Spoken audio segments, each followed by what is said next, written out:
Hello everyone. Today let us try to understand function generator using op amp. Let us try to conduct an experiment to generate sine, triangular and square wave outputs and also to determine the frequency of oscillations.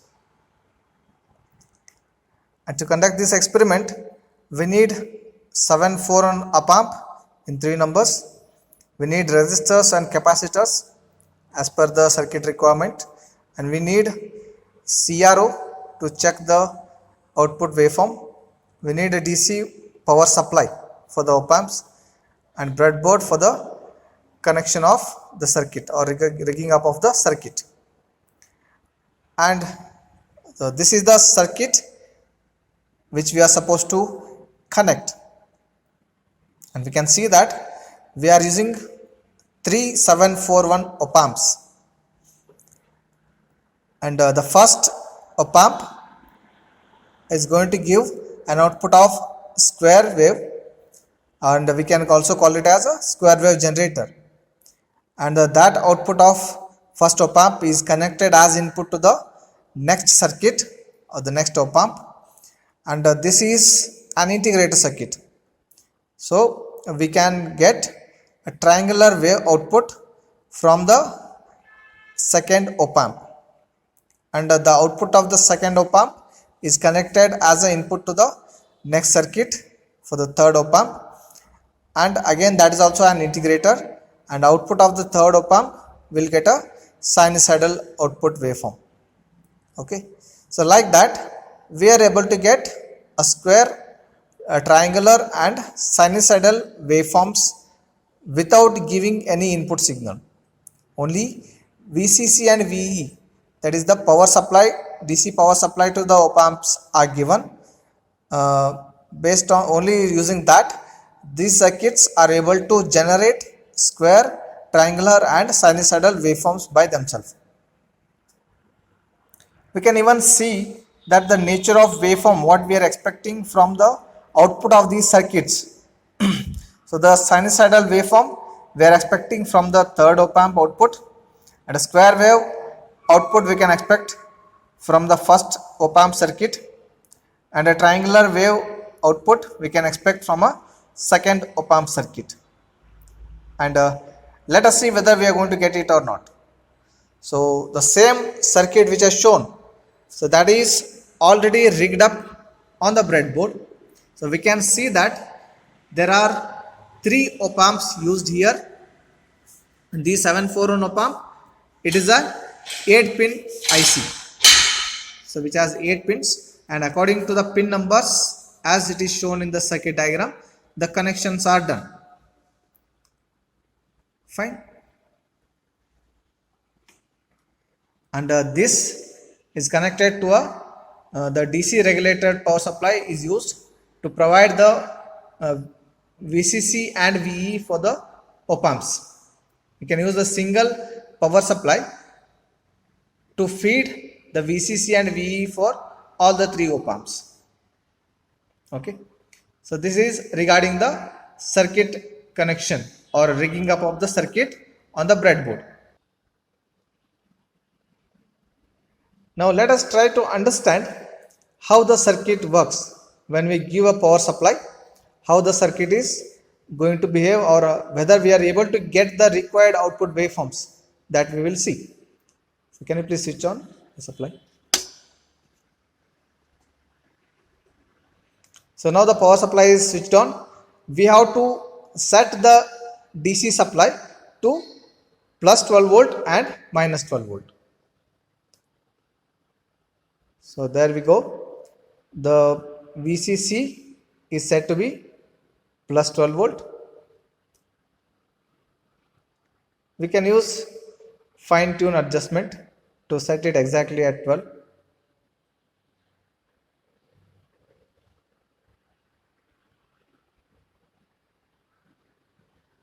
Yeah. So now the DC supply for the op amps is set to plus 12 volt and minus 12 volt. Okay. And once this is connected, now we can check what is the voltage or what is the type of waveform available at the output of op amp 1. So can you please connect to the pin number 6 of op amp 1.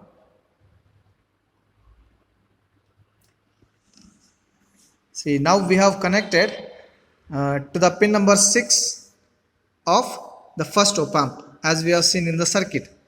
So what we are expecting from the output of the first op amp is a square wave.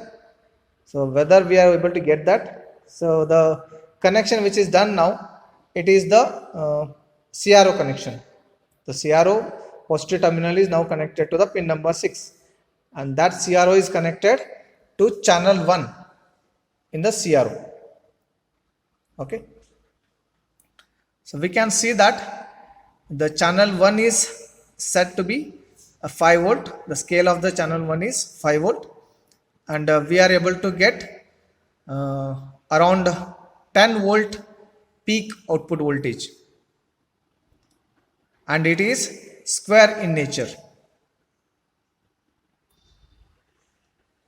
right? So from the first op amp we are able to get a square wave output as we can see in the CRO. We can measure or we can calculate the frequency of these oscillations by measuring the time period.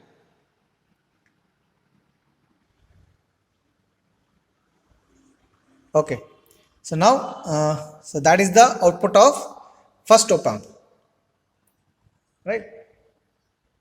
So similarly, let us try to understand or let us see what will happen at the output of second op amp. So the first op amp, the orientation of the IC is like this. So the pin number 1 starts from this point, and so we are connected on the other side, means that is the pin number 6. So pin number 1 here to 1 to 4 is on the one side, and on the other side it starts from pin number 5 to pin number 8. 5, 6, 7, 8. So pin number 6 is the output. That's what we have connected, right? And for the second op amp, the connection of the circuit is done in such a way that the pin number 1 is on this side. So this is pin number 1, and so on that side we have pin number 1, 2, 3, 4. So these are the pin numbers of op amp, and this side we have pin number 5, 6, 7, 8. Correct? So that is the orientation of the op amp. Compared to this, it is this op amp's orientation is different. Okay. So now let us connect the CRO probe to the output of second op amp, and then let us see what is the output we can get.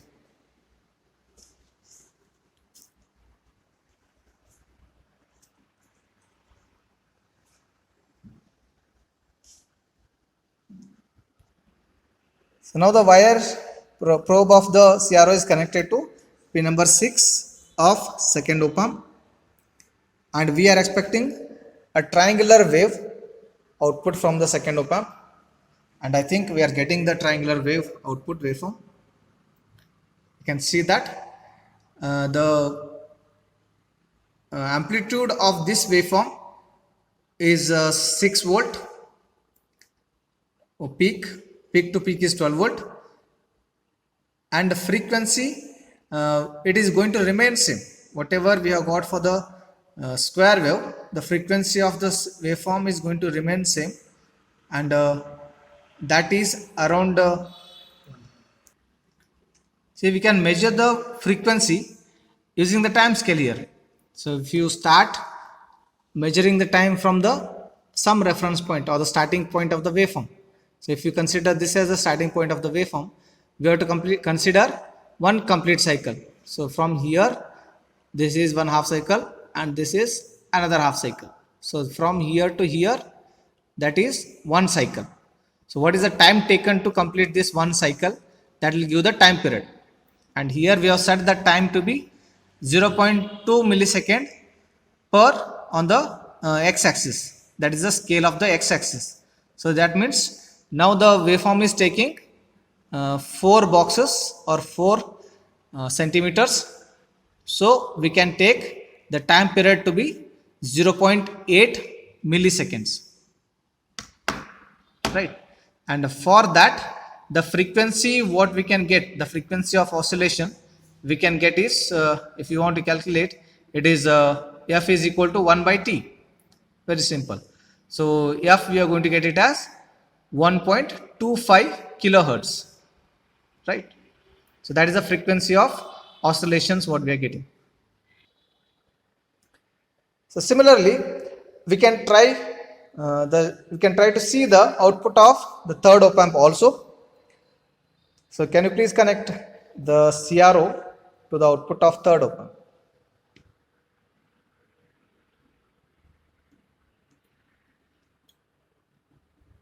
Yeah. So now the CRO probe is connected to pin number 6 of the third op amp, and we are expecting a sinusoidal nature of the waveform, and we are getting the sinusoidal waveform, and we can observe that the frequency of oscillations is same, correct, but the nature of waveform has changed, right? So we have used one same circuit or a single circuit to get the three different waveforms. We are able to generate three different waveforms. That is, we have generated a square wave, triangular wave, as well as a sinusoidal wave. Right. I hope you have enjoyed the waveform, you have enjoyed the experiment, and I'm sure you are able to conduct this experiment on the breadboard anytime. Thank you.